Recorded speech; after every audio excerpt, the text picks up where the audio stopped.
انسان کی زندگی پہ خاص قسم کے پتھر اور کرسٹل اثر انداز ہوتے ہیں۔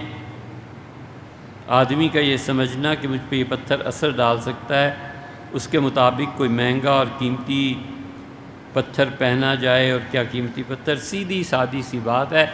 آپ مفتی حضرات کے پاس تشریف لے جائیں تو آپ کو یہی کہیں گے کہ یہ حرام ہے، پتھروں سے کوئی تقدیر نہیں بدلتی، بالکل صحیح کہتے ہیں۔ لیکن ہم اس میں ایک اضافہ کرتے ہیں۔ اضافہ یہ کرتے ہیں کہ انسانی جسم پر سونے کے اثرات پڑتے ہیں۔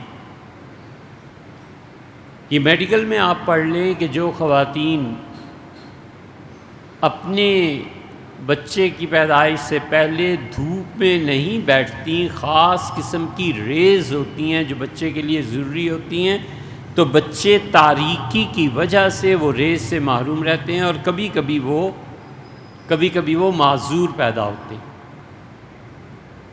اس کے حل کے لیے بہت سے اطباء نے لکھا ہے۔ وہ کہتے ہیں کہ اگر خواتین ایسے گھر میں رہیں جہاں سورج کی شعاعیں نہیں پڑتی تو انہیں چاہیے کہ سونا پہنیں، کہ سونے سے جو ریز نکلتی ہیں وہ اور سورج سے جو حرارت ملتی ہے یہ دونوں برابر ہیں۔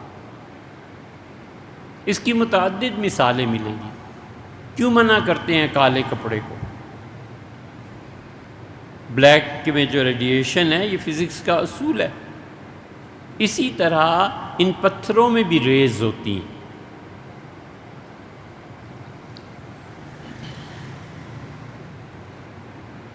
تو کوئی اس علم کو جانتا ہو، یہ پہلی شرط ہے۔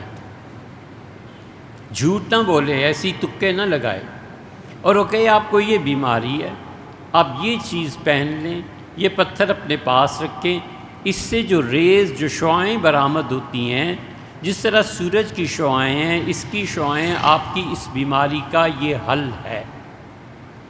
اس پہ ہم کہتے ہیں کوئی حرج نہیں، سوچ سمجھ کے فتویٰ دینا چاہیے۔ اس میں کیا حرج ہے، اس پہ اعتراض کرو۔ اگر کوئی یہ سمجھتا ہے کہ پتھر پہننے سے تقدیر بدل جائے گی، ولیعذ باللہ، یہ کام نہیں کرنے چاہیے۔